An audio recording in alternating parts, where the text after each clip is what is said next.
All right, gang, MATH6500. This video has been insanely difficult to get posted. Um, I, I don't even know why I'm telling you this. I guess I want to share my frustration with someone, right? Uh, the other way on the other day to church, I hit a deer. Unfortunately, the deer survived, by the way, but my car didn't. So anyway, I created this video yesterday. Was in the process of creating it, and the adjuster shows up. So I trashed that video, and then this morning earlier, I started creating the video, and the termite inspector, because we get that done annually. Luckily, we have no problems with termites, so he shows up, rings the doorbell in the middle of me creating this video. So I finally got all that situated. Then started putting up, creating the video again, and my next door neighbor shows up for a can of beer. Now she's not pounding beers early in the morning. You'll see maybe from the time that it's I don't know, 10, 11 o'clock. She actually makes beer bread, which is really good. So hopefully I get some of it for her interrupting my video. All right, gang, starting a new lesson, and I'll be completely transparent with you when designing the 5500 6500 sequence. There were certain decisions for the lessons that were obviously clear. For example, in Nova Techniques, you needed to see, in my opinion, least squares for linear and quadratic. We needed to see, obviously, matrix operations. Logistic regression is later in this class. Extra sum of squares, again, something I think is very critical. Case-wise diagnostics, which comes up, I think, in lesson number 6 in this class. Anyway, long story short, of the 14 lessons, there were about 11 or 12 that were clear. Things that I did not want you to leave a graduate level regression class without seeing. The other two were a struggle. And this is one of them. I really didn't know what to put in this spot. So there are some kind of creative and interesting tests that we can use to examine residuals. So I guess the focus of this lesson is just to let you know how important residual analysis actually is. Now, we're rewinding, or we're kind of pumping the brakes a little bit and shifting back into the simple linear regression case. But keep in mind that these can be expanded for multiple regression easily. Now, I've already got all this written out because I was in the process of writing out all these notes when the insurance adjuster came yesterday, so I thought, I'm not going to reinvent the wheel. So anyway, a couple of things to remember. The mean of the errors will always be equal to 0. The variance of the errors is the sum of squares error divided by the degrees of freedom.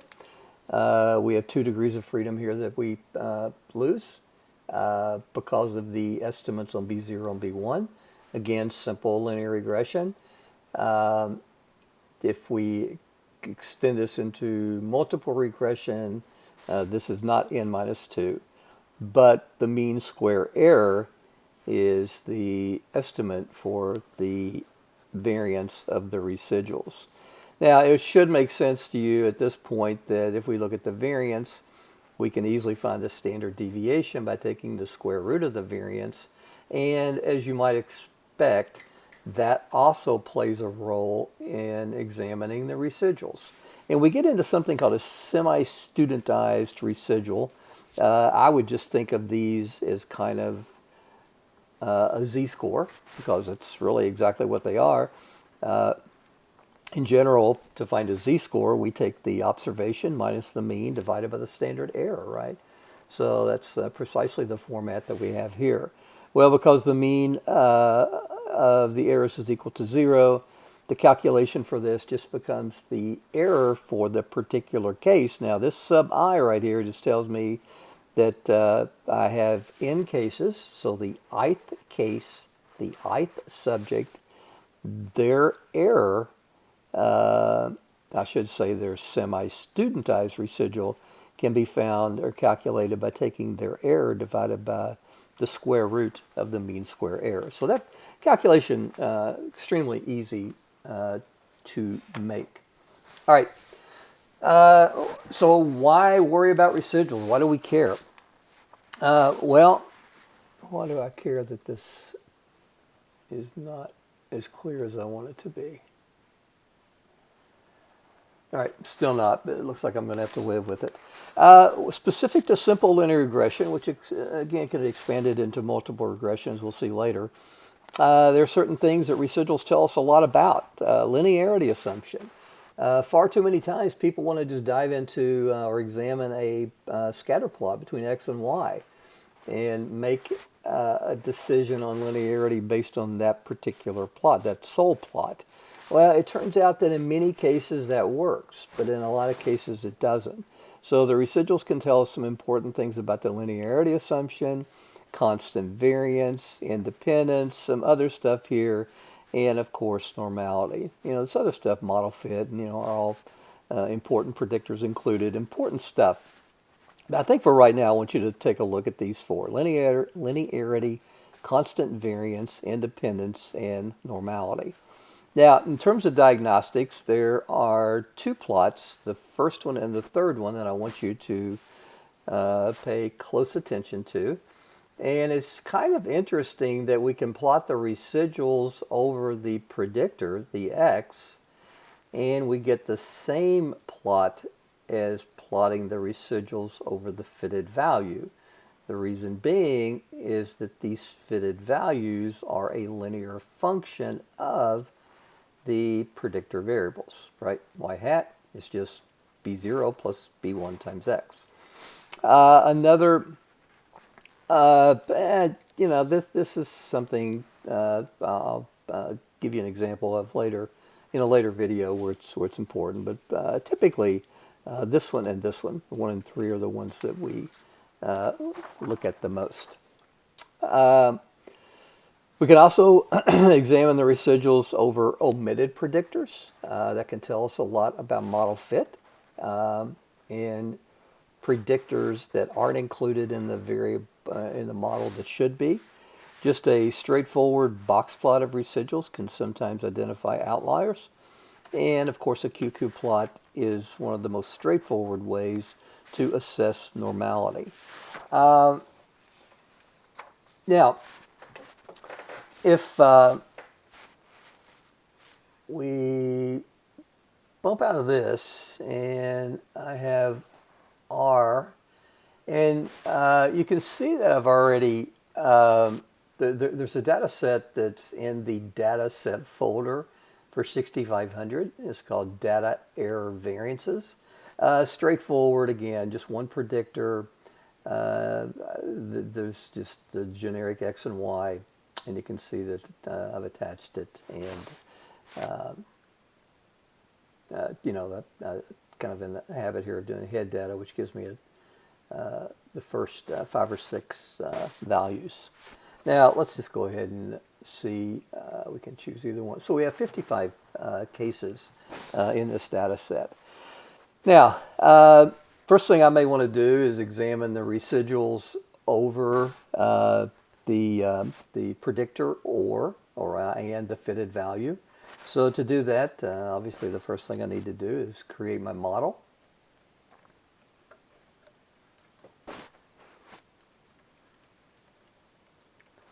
And when we do this in research, one of the first things we do is we have tunnel vision to the predictor, and we see that the estimated regression coefficient is 0.626, standard error 0.099.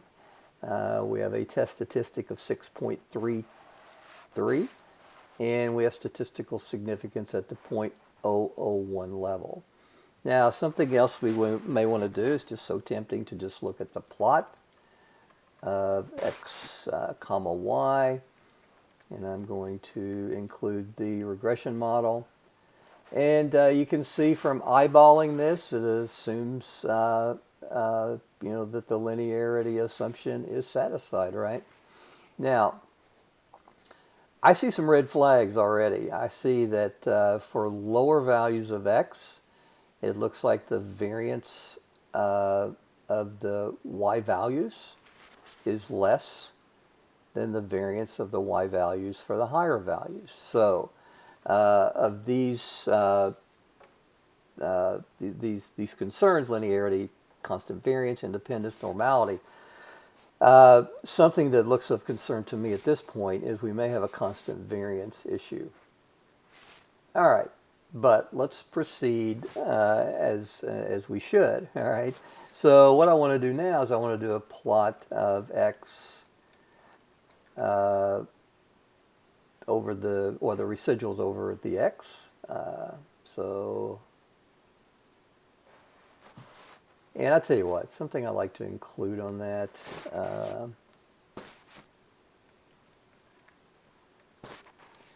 Is the horizontal line at 0, y equals 0.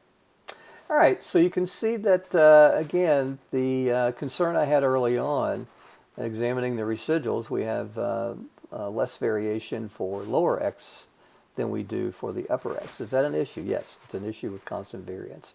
Now, to make a point that I made earlier, if I take the fitted values for the model, you're going to see I get exactly the same plot as before. Now, why do I show two different ways?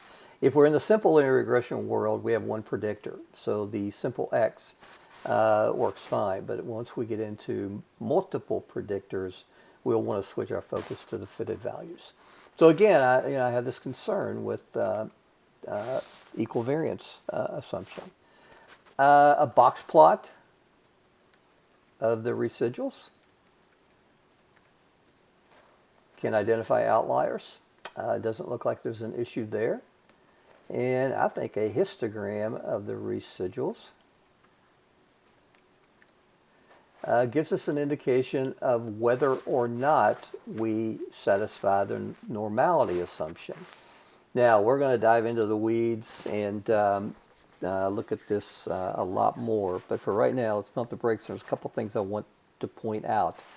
Extremely important. These are errors that students make that drive me insane, all right?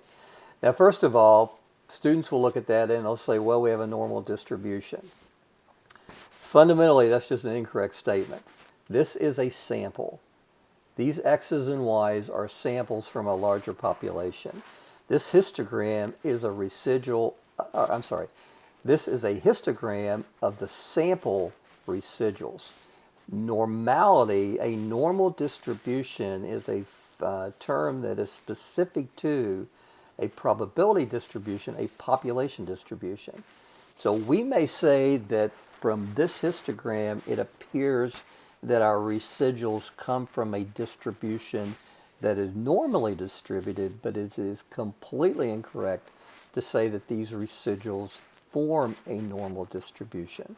Again, normal distribution is specific to population. This histogram is specific to our sample. The two aren't interchangeable. But again, as I look at this, because I have a relatively bell-shaped and symmetric distribution, it's reasonable for me at this point to assume that these residuals come from a distribution that is normally distributed. I'm going to call you out on that one. If you make that mistake in an assignment, or if you go ahead and work on your master's thesis as under me as your advisor, that's a place that we will have issues. Now, another thing that's not as I guess a simple elementary mistake is just because we have a distribution here that appears to come from a normal distribution, because again it is symmetric and bell-shaped, it doesn't mean that it meets the criteria for a normal distribution. Maybe it just comes from a distribution that is symmetric and bell-shaped but is not normally distributed. Remember, a normal distribution has from one standard deviation below the mean to one standard deviation above the mean, 68%. It has 95% of the distribution from two standard deviations below to two standard deviations above. 99.7% from 3 standard deviations below to 3 standard deviations above. What if it doesn't meet those frequencies? Well, then it is not a normal distribution. It can still be pretty, it can still be bell-shaped, it can still be symmetric, but it doesn't necessarily mean that the distribution of cases from 1, 2, and 3 standard deviations above and below the mean correspond with a normal distribution.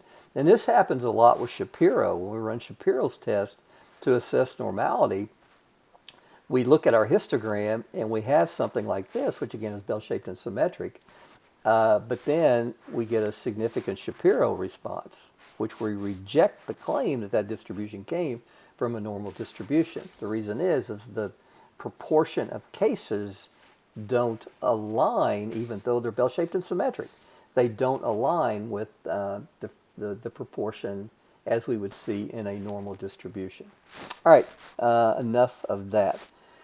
Now, the normal probability plot, that's something that we can easily take a look at, and we will later, but I'm going to save that for another video because I want to show you that that's just one approach to a much more complex situation.